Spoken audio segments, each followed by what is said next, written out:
एक राधेश्याम नामक युवक था। स्वभाव का बड़ा ही शांत एवं सुविचारों वाला व्यक्ति था। उसका छोटा सा परिवार था, जिसमें उसके माता पिता, पत्नी एवं 2 बच्चे थे।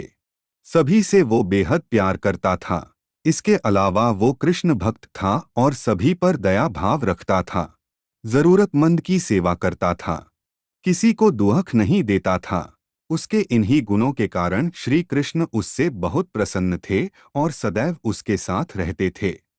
और राधेश्याम अपने कृष्ण को देख भी सकता था और बातें भी करता था। इसके बावजूद उसने कभी ईश्वर से कुछ नहीं मांगा। वह बहुत खुश रहता था क्योंकि ईश्वर हमेशा उसके साथ रहते थे, उसे मार्गदर्शन देते थे। राधेश्याम भी कृष्ण को अपने मित्र की तरह ही पुकारता था और उनसे अपने विचारों को बांटता था। एक दिन राधेश्याम के पिता की तबीयत अचानक खराब हो गई।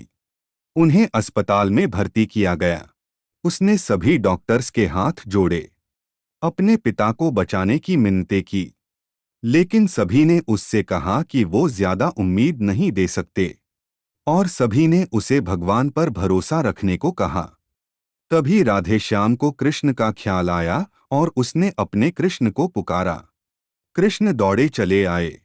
राधेश्याम ने कहा, मित्र, तुम तो भगवान हो, मेरे पिता को बचा लो। कृष्ण ने कहा, मित्र, ये मेरे हाथों में नहीं है। अगर मृत्यु का समय होगा तो होना तय है। इस पर राधेश्याम नाराज हो गया और कृष्ण से लड़ने लगा। गुस्से में उन्हें कोसने लगा। भगवान ने भी उसे बहुत समझाया पर उसने एक ना सुनी।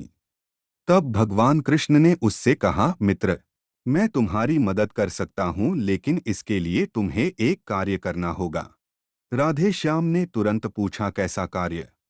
कृष्ण ने कहा, तुम्हें किसी एक घर से मुट्ठी भर ज्वार लानी होगी और ध्यान रखना होगा कि उस परिवार में कभी किसी की मृत्यु न हुई हो। राधेश्याम झट से हाँ बोलकर तलाश में निकल गया। उसने कई दरवाजे खटखटाए। हर घर में ज्वार तो होती, लेकिन ऐसा कोई नहीं होता जिनके परिवार में किसी की मृत्यु ना हुई हो। किसी का पिता, किसी का दादा, किसी का भाई, मां, काकी या बहन। 2 दिन तक भटकने के बाद भी राधेश्याम को ऐसा एक भी घर नहीं मिला। तब उसे इस बात का एहसास हुआ कि मृत्यु एक अटल सत्य है। इसका सामना सभी को करना होता है। इससे कोई नहीं भाग सकता। और वो अपने व्यवहार के लिए कृष्ण से क्षमा मांगता है और निर्णय लेता है। जब तक उसके पिता जीवित हैं, उनकी सेवा करेगा। थोड़े दिनों बाद राधेश्याम के पिता स्वर्ग सिधार जाते हैं। उसे दुख तो होता है, लेकिन ईश्वर की दी उस सीख के कारण उसका मन शांत रहता है। दोस्तों, इसी प्रकार हम सभी को इस सच को स्वीकार करना चाहिए कि मृत्यु एक अटल सत्य है। उसे नकारना मूर्खता है। दुख होता है, लेकिन उसमें फंस जाना गलत है, क्योंकि केवल आप ही उस दुख से पीड़ित नहीं हैं, अपितु संपूर्ण मानव जाति उस दुख से रूबरू होती ही है। ऐसे सच को स्वीकार कर आगे बढ़ना ही जीवन है।